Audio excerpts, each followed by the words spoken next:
Around Dodge City and in the territory on West, there's just one way to handle the killers and the spoilers, and that's with a U.S. Marshal and the smell of Gunsmoke.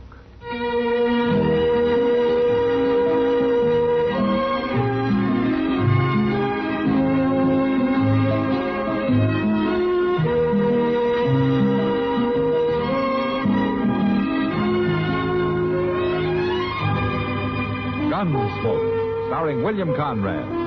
The story of the violence that moved west with young America. And the story of a man who moved with it. I'm that man. Matt Dillon, United States Marshal. The first man they look for and the last they want to meet. It's a chancy job, and it makes a man watchful. And a little lonely.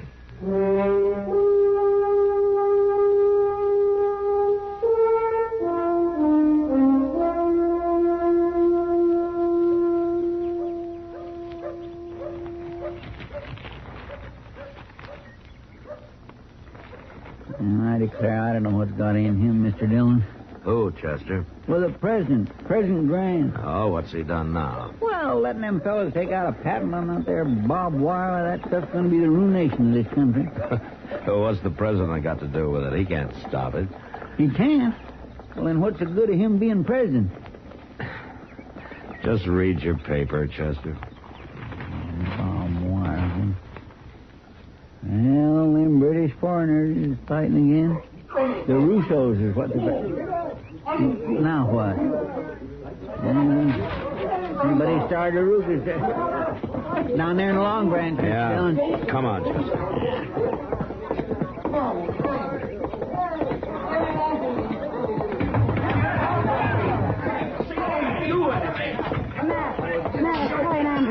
Stop him. All right, Chester.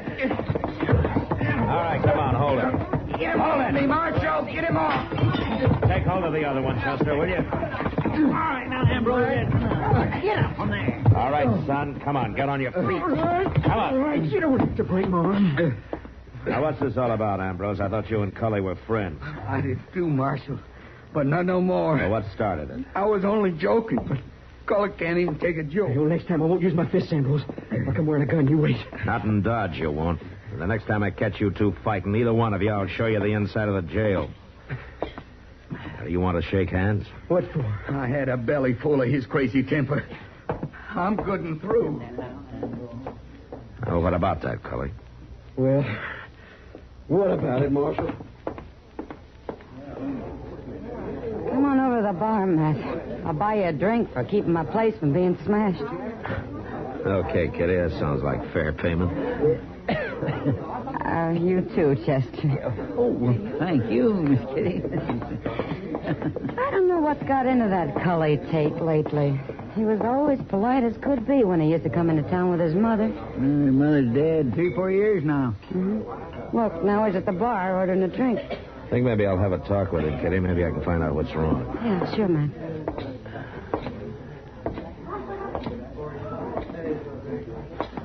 There you are, Sam. I'll pay for his drink. Well, what's that for? Well, for almost breaking your arm, you said. Go on, drink up.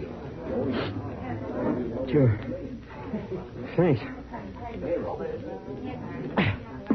You know, when a man's old enough to drink hard liquor, he's old enough to get in trouble, Cully. Now, what was it about? Yeah, it's personal. Oh, it always is. Until it's a public fight. And it's my business. Yeah, he said something about my old man. And about me. Well, what? He called us Squaw men. Squaw men? Well, why? Because it's true. It's the worst of it. About my old man, it's true anyways. Oh, since when? 3 months. When he went to Texas for stock, he stopped at the agency in Darlington. Brought her back. And a Arapaho woman. Now, that ain't right, Marshal. It just ain't right. Now, wait a minute, Cully. A good many men have married Indian women, and sometimes they're real good marriages. Good. Any man who marries one of them deserves to be called Squaw man. Look, Cully, your ma's been dead some years now. You're old enough to know how it is with a man. Him mooning over her. Him old enough to be her father. She's more my age than his. Well, that's not unusual with Indians. The women expect it. Well, the worst is they ain't really married. Only Indian style. And for a good, God-fearing man, that ain't nothing at all. Now, wait a minute, son. They are married. Maybe not legally, but if they both accept it... And if they don't, what could she do about it? Cully, I know your father. And Hardeman Tate isn't that kind of a man. Now, do you want me to talk to him? No, I wouldn't do no good. Well, he wouldn't send her back, no, but he might marry her legally. You think that'd help? Thanks for the drink, Marshal.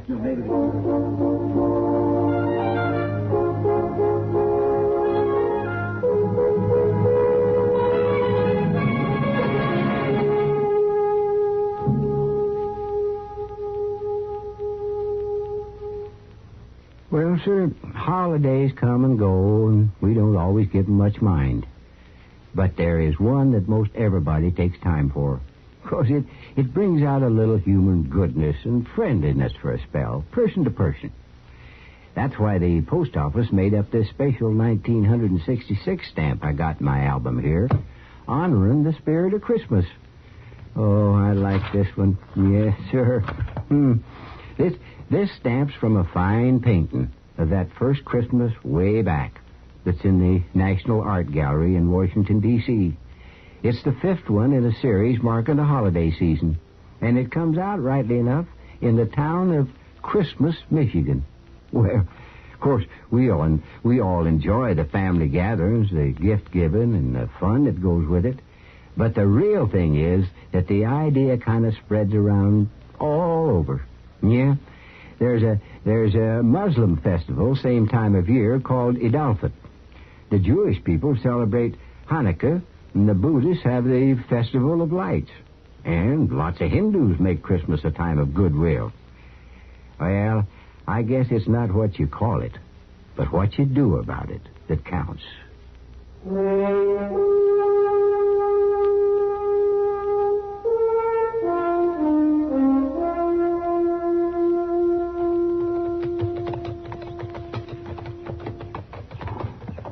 Well, at least we picked a nice day to ride this far. Getting on spring. Looks like good grass this year. Yeah, we've had some rain. Nice barn they got up there, ain't it? Mm-hmm. House ain't much, so. Mr. Dillon, I disremember Miss Tate. What was she like?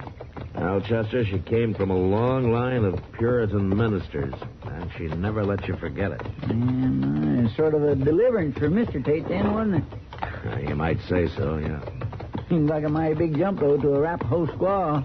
That does, doesn't it?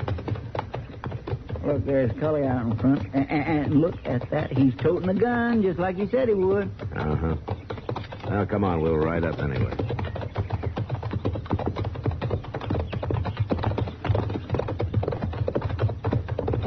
Well, Marshal. Cully? So you decided to come anyway. Yeah, that's right. Your father here? Inside, with her. You go on and talk to him if you want. I got chores to do.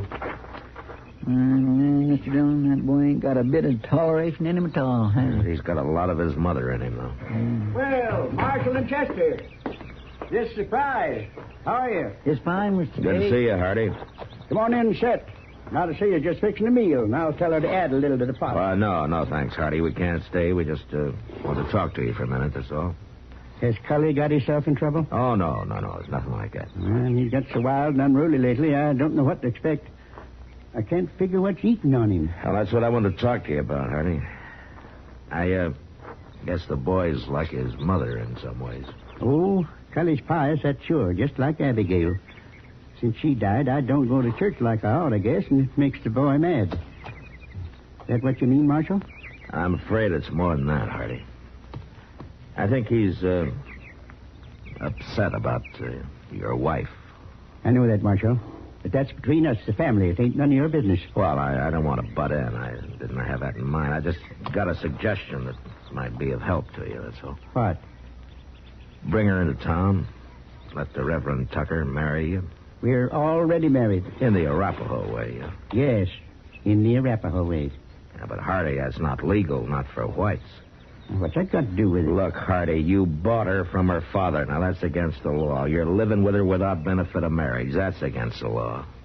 Now, legally, I could and I should send her back to Darlington right now. Oh, Marshal, you wouldn't. Oh, now, please understand, Hardy. I'm trying to help you. If the girl is willing, marrying her will solve a lot of problems. Now, if she isn't, well, I'm going to have to send her back anyway. You can't send her back, Marshal. Well, why not? Come inside, both of you, please. All right.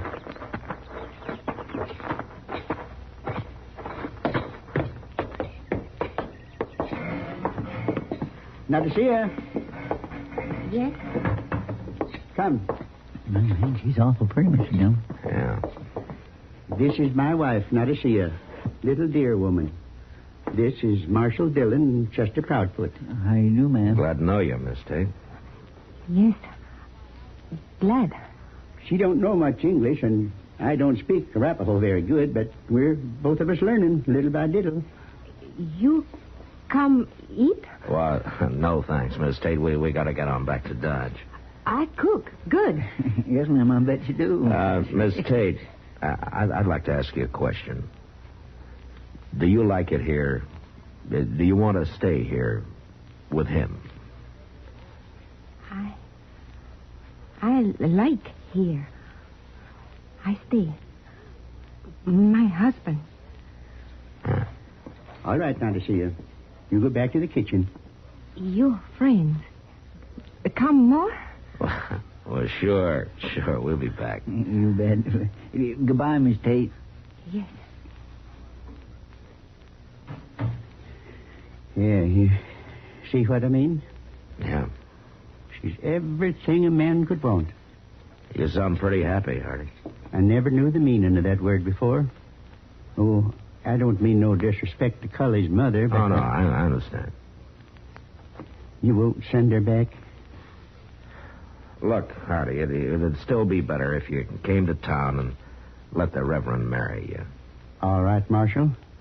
If you'll arrange it, we'll come in Saturday. Well, good.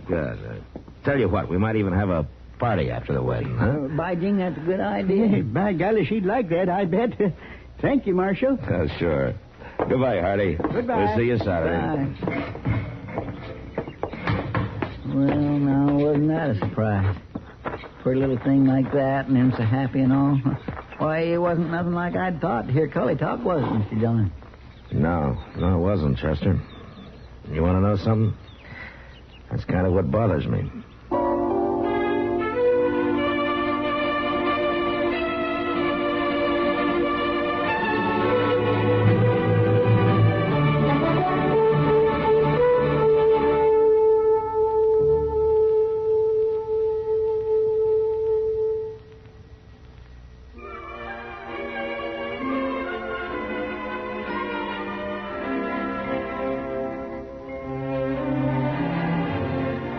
Hometowns in America have a lot in common, and yet they're each one of a kind. Take, for example, Louisa, Kentucky. Boating's the big thing on the Big Sandy, and more boaters are rushing to the water each summer. But the heritage of Louisa is more than just water. Some of the Civil War came right through here, and Louisa's proud of the late Chief Justice Fred Vincent, who was born there, who lived there, and who's buried there. And with Louisa, the county seat of Lawrence County, they're proud, too, of the new courthouse, which rose in place of the old one a few years back. People stay busy in Louisa. Construction's booming in High Bottom. The Rotary's still meeting Tuesdays in the basement of the First Methodist Church. And when nothing else is doing, you can usually find one of the gang watching an oil change at Funny Miller's garage, next door to Economy Chevrolet. But if your hometown is Louisa, you already know this. We only wanted to remind you, it's still there.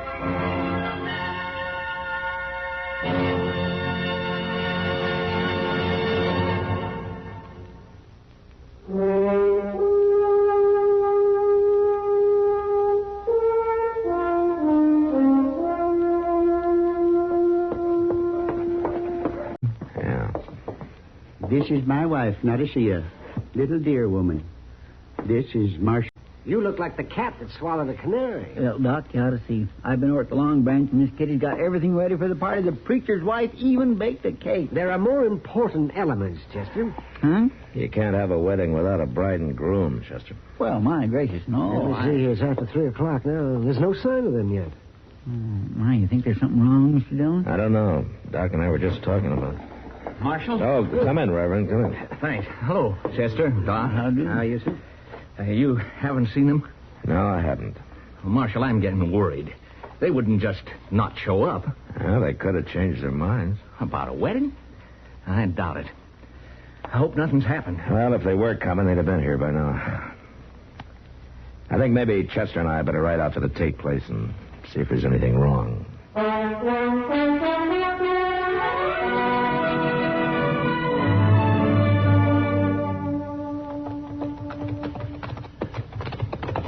All right, hold it, Chester.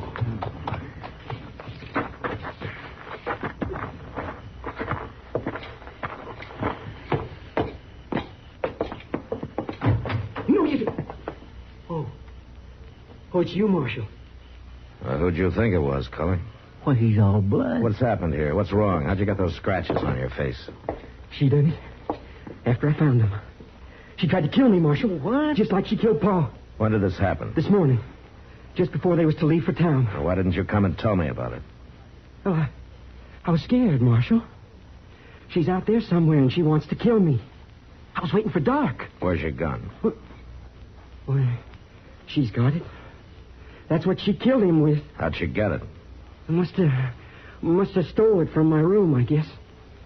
All I know, I heard the shot. I run out and she had the gun and I wrestled it away from her. That's when she scratched my face. He was laying there, dead. Where? Out back, in the woodlot. All right, let's go out there. No, Marshal, I don't want to go out there again. I don't want to see him. Hey, you better come anyway. Come on.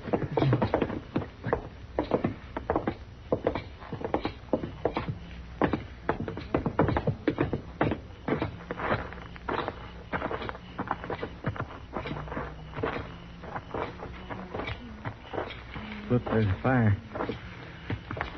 Why it's Miss Tate? Now, what'd she want with a fire like that? I don't know. Mr. Dillon, looks like she's praying. It's a death song, Chester. It's an Arapaho song of mourning. Oh, but I don't see... Up above, Chester, in the tree there. Well, she's giving him a regular Indian burial. Marshal. You stay right with us, Cully.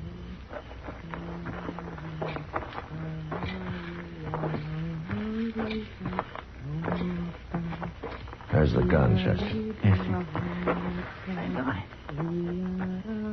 Well, she don't even seem to notice us. Miss Tate. Miss Tate. Dead. Dead. My husband. Oh. Mr. Dillon, look. Yeah, I see. You got something for a bandage, Chester? What is it? What's the matter? You guys! Miss Tate. Miss Tate.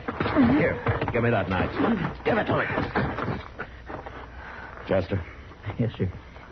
Here now, Miss Tate, you just said. Dead. My husband. Yes, ma'am. Cully. What? I want to ask you about those scratches on your face, Cully. Weren't they made before and not after your father died? What? Now, when she scratched you, she was probably screaming, wasn't she? No. And your father heard and he came running to find out what you were trying to do, and you shot him. You're wrong. All right, maybe it was You're self-defense. wrong, Maybe he would have killed you or hurt you bad, but you shot him first, didn't you? No. No. Well, a young girl like that with an old man, that ain't natural. She hated him. No, she didn't hate him.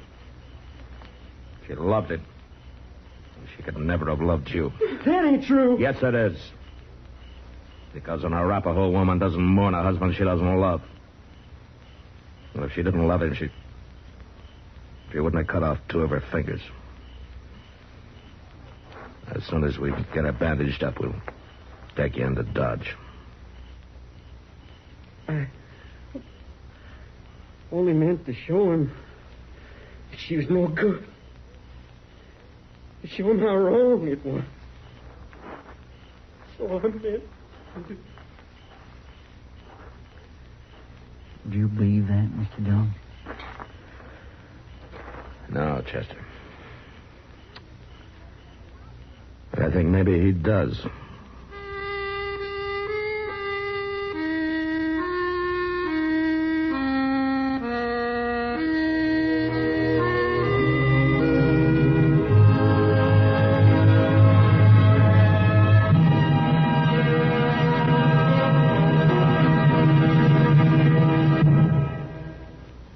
With your permission, I'd like to quote an excerpt from a speech by that old political character, Elijah Cuddlestone.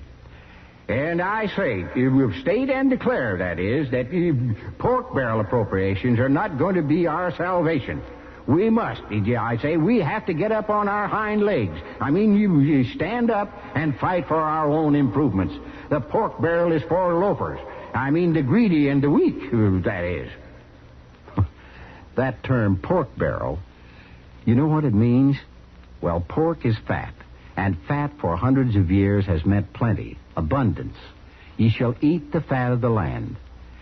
About 100 years ago, in the halls of Congress, fat, meaning lucrative or rewarding, became pork. And about 50 years ago, when congressmen sought larger appropriations for such things as bridges, harbor or river improvements, public buildings, and so forth, to impress their constituents, they were accused of seeking pork barrel appropriations.